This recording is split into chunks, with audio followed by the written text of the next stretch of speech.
Thank you. Good morning, Miami. So, does Bitcoin fix history? Well, it's a big statement, but I will show some specific ways that fiat money and precious metal money have had some very fundamental shortcomings that Bitcoin does indeed fix. So let's start, though, with our current historical predicament. And we're in the late stages, probably, of two radical experiments that have very little precedent in history.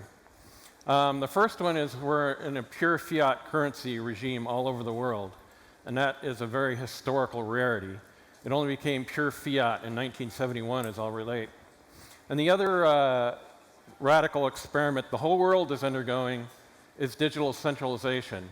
Now, in the normal financial world, they live in the goldfish bowl of this is completely normal, this is how the world works, it couldn't work any other way. But for 99.9% of history, it did work in a very different way, and in fact, it worked in ways that are quite a bit more similar to Bitcoin. But Bitcoin also overcomes shortcomings of that non-fiat precious metal system as well. So, as other people have discussed, the fiat system and we'll discuss today, the fiat system causes huge problems. Probably the biggest one is it's blown up this huge, unprecedented global debt bubble, and it makes the economies of the world careen between the monster of inflation on one hand and the whirlpool of default and debt collapse on the other.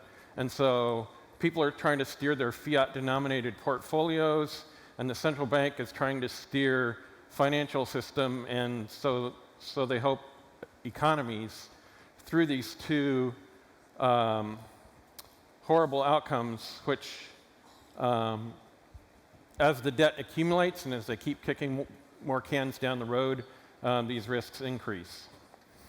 So we're going to take a step way back in history now, go to the origins of money, which I've studied quite extensively, and in fact, in my BitGold design was inspired by some of these studies as well as computer science. So some of the features money had and base money had throughout history: unforgeable costliness, durability, and compactness, so for secure storage and transport. And to some extent, and this is one of the shortcomings, your ability to validate it, your ability to tell that in fact it was unforgeably costly. So there are good and bad ways to deliver money, there are good and bad designs for money, there are good and bad technologies to use, and it doesn't have to be good at anything else. It's a extremely valuable financial service in and of itself. It doesn't have to have some other kind of intrinsic value. Being a good money is intrinsic value. And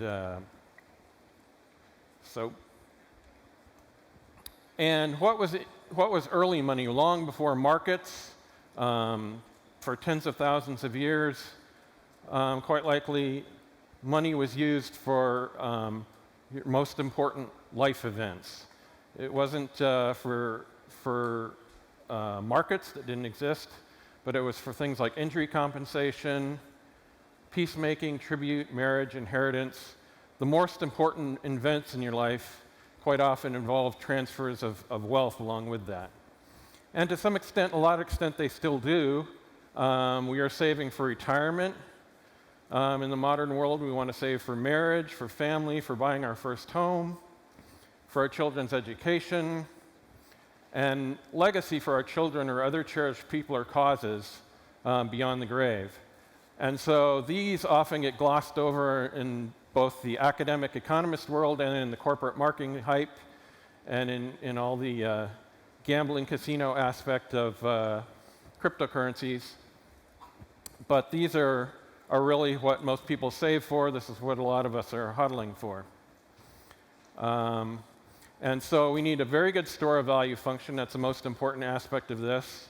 Liquid markets are helpful, but not absolutely necessary to this core function of both original money and today Bitcoin. And the other interesting thing about precious metals, it became a globally seamless network. As silver spread around the world, for example, it transformed into a variety of different objects. The Chinese had these Sicey ingots.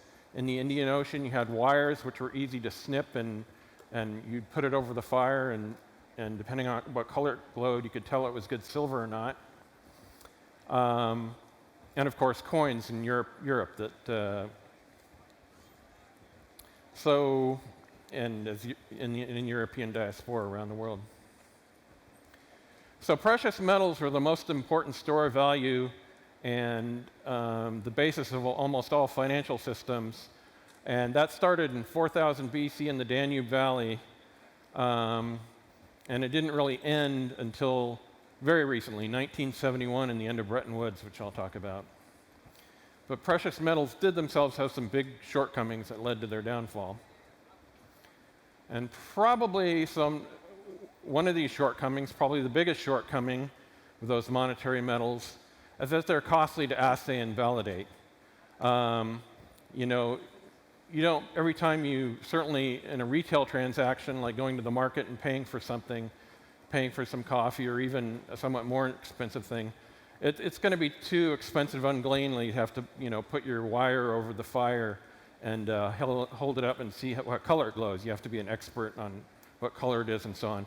This is what jewelers in England used to rub the gold or other jewelry and coins on this thing, and then compare it, again, a kind of visual spectroscopy to this a bunch of different color combinations here to assess the relative purity of copper, silver, gold, or other impurities.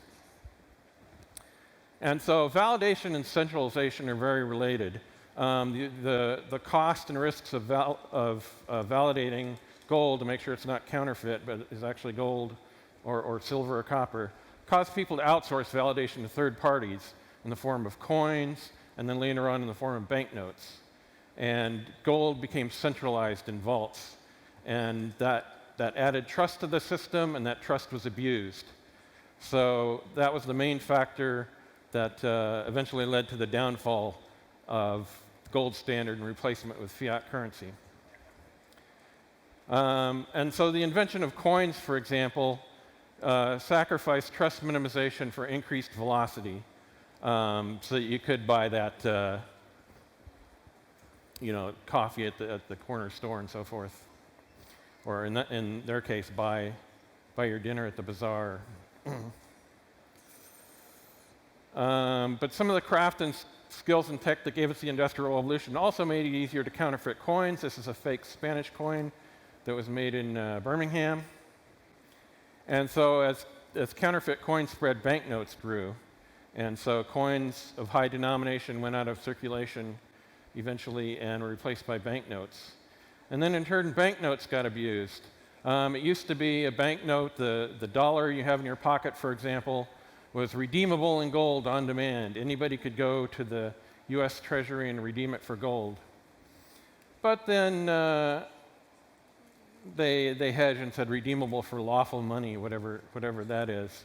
And they restricted who could redeem for gold in Bretton Woods, as I'll get into. And now today it's just pure fiat, legal tender for all debts public and private. You can't get anything else for it. It's the money itself. But it's still the same piece of paper and looks the same. But it's actually quite different in its legal and financial meaning. So Bitcoin fixes this. It has expensive and low cost or expensive and trust-based validation that was a problem with precious metals is now become low cost and trust minimized validation with Bitcoin. And another one of the big flaws of precious metals was custodial insecurity.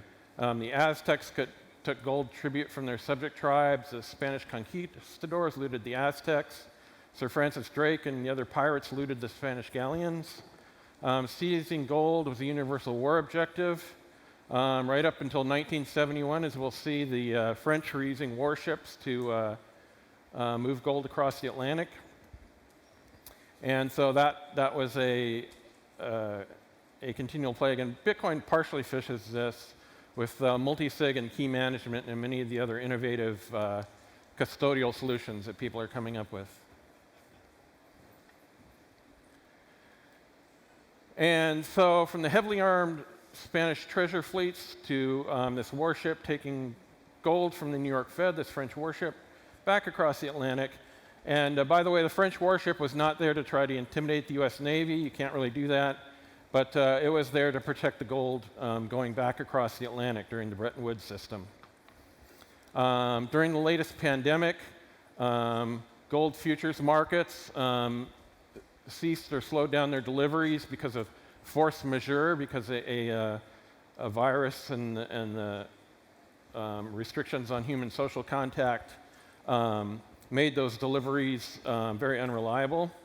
Bitcoin worked flawlessly 24/7 throughout the pandemic. Doesn't recognize that.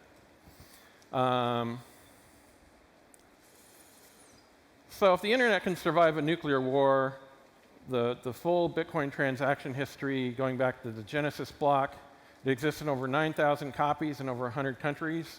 So if the internet can survive a nuclear war, so can Bitcoin.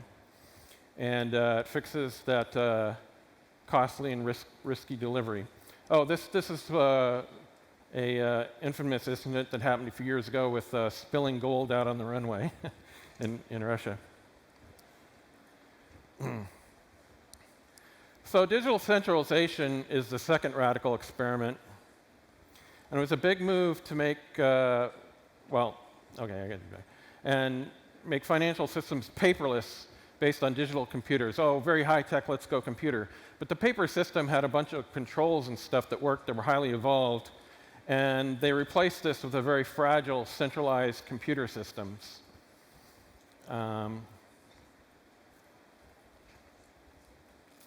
So we have centrally controlled digital accounts that govern the fiat money itself, that govern your fiat-denominated securities like stocks and bonds.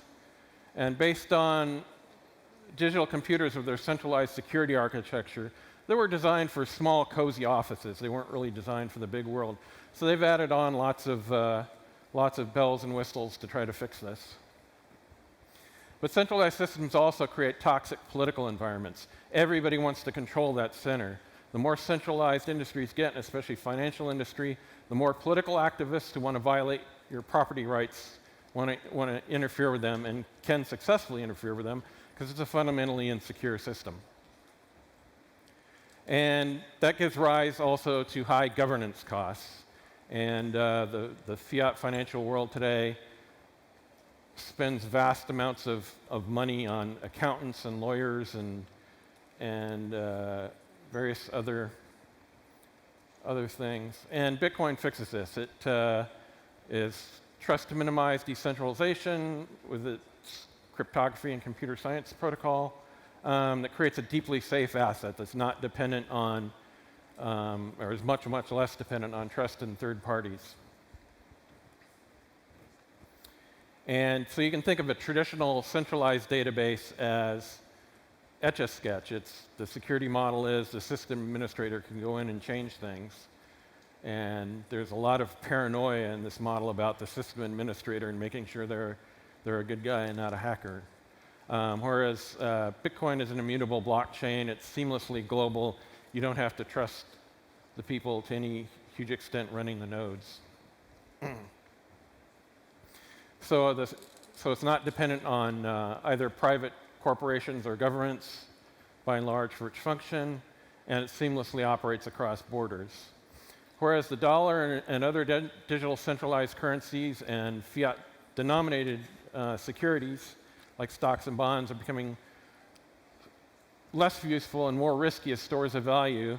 They're increasingly being used for blacklisting political opponents, medical marijuana growers or distributors, gun manufacturers in the US, energy now. We have this whole activism about dirty versus clean energy.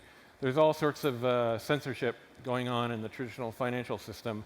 And I expect it's so fundamentally weak that I expect that to increase and increasingly getting risky and less useful. And now to the most radical experiment we're running. The pure fiat experiment has been run a few times before in history, but not very often. 11th and 14th century China, there were several episodes. They invented paper money in the first place. By the 15th century up to the 20th century, early 20th century, they were they hated paper money, and they insisted on silver for things. They must have had some very bad experiences with that. Sweden, between 1745 and 1776, it died, as these things usually do, in a bout of hyperinflation, and they went back to a precious metal standard. And now the biggest and most universal of all, which if you ask people at Bloomberg and CNBC, is how the world has to work. But it hasn't worked the vast majority of the time that way, but they think that's how it has to work, is the post-Bretton Woods pure fiat experiment that started in 1971. So some also quasi-fiat experiments like that purported to be backed by land or backed by something, but in practice, delivery was very difficult, so it almost acted like a fiat currency. Assignats in the French Revolution. Napoleonic paper money was interesting because it was convertible to gold, but only in France. So people from Central and Eastern Europe didn't trust it. So when Napoleon moved his soldiers into Eastern Central Europe and invaded Russia, the peasants didn't want to take this paper money that the soldiers were being paid in. The soldiers ended up starving. You can look at a graph of Napoleon's army, it goes, vast amounts of desertion and starvation because they were being paid in money that, although technically backed by gold, wasn't really backed by gold insofar as you couldn't actually go someplace in Central and Eastern Europe and convert it to gold. And so that brings us to Bretton Woods, was the last gasp of the gold standard.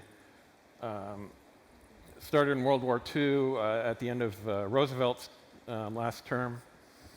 And in that only central banks and governments could redeem dollars for gold. The French everybody else kind of winked and nodded and said, oh, gold is a barbaric relic, so this isn't really gold standard, we're just going to wink and nod. But the French insisted it was a gold standard. And so they took this warship out regularly across the Atlantic, parked it in New York Harbor in front of the New York Federal Reserve building, where most of the New York Federal Reserve's gold is, and said, here, we got dollars, give us our gold. And so after a bunch of this and a huge depletion of the US gold reserves, Richard Nixon, the last one was in early August 1971, and Richard Nixon was the president who had to say, finally, it's enough. We can't give out any more of our gold, and now we're on the pure fiat experiment. And so since the end of Bretton Woods, the world's been piling on debt upon debt upon debt, both private and public debt. Fiat money, funny money, encourages banks to loan out more than it would be considered wise otherwise.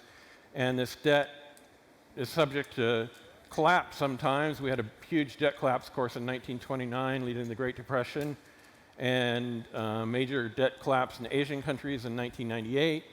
And of course, we had the financial crisis in 2008, 2009. But despite those debt collapses, the central banks keep pouring money into it to fight the bad effects of the debt collapse, and that inflates all the debt even more. And so it just keeps, over the long run, it just keeps growing. But these have accumulating costs. You have to roll over this debt. You have to serve it. And so these quasi-fiat currencies and fiat currencies are subject to catastrophic failure. You'll often see they end in failure all at once. Hyperinflation has occurred many times, often associated with war. And here's the US debt here. So World War II was our huge expenditure last time, and we managed to pay down that debt through semi-reasonable amounts of inflation through the end of World War to 1980. In other words, we cheapened the debt, and the people who patriotically bought war bonds in World War II got screwed in real terms of the value of their money. And, well, we haven't had a major war, but nevertheless, recently we've run up our debt again due to the financial crisis and due to COVID. And so since the financial crisis, there have been increasing sovereign debt downgrades. So even the supposedly most safest debt, government debt, is not necessarily safe anymore. And so we have this going between trying to steer the ship between the whirlpool of debt collapse on the other one side, where all this mountain of debt could fail catastrophically. And if it did fail catastrophically, since it's a much larger amount of debt than in 1929, you can imagine the consequences would be even bigger. And so they're going to do everything they can to avoid that at central banks. But on the other side, they steer towards inflation. And recently, we've seen some of that going on. And so Bitcoin fixes this too, with its trust minimization, and it's an ultimately non-diluting asset, the 21 million limit. Your banks will have to be more careful about loaning out Bitcoin than they would be about loaning out, just creating fiat out of thin air and loaning that out, because they can't create Bitcoin out of thin air. And they will have to be, people, governments and other people with fiscal budgets will have to be more careful, because Bitcoin competes with fiat-denominated bonds and probably will ultimately end up forcing up interest rates and making people make more conservative budget choices. And so that's in the long term. In the intermediate and short term, I think Bitcoin and fiat currencies probably will work together. Square and PayPal have something like a good model for this that corresponds to the traditional savings account and checking account. So you can think of having Bitcoin in your savings account. This is what you're saving for the long term. And your checking account, your day-to-day payments, you'll make in fiat. And for tax and other reasons, that right now is the way things are headed in the short and intermediate term, quite likely. So to conclude, we've seen that Bitcoin solves a number of fundamental historical shortcomings of both precious metals and fiat as money.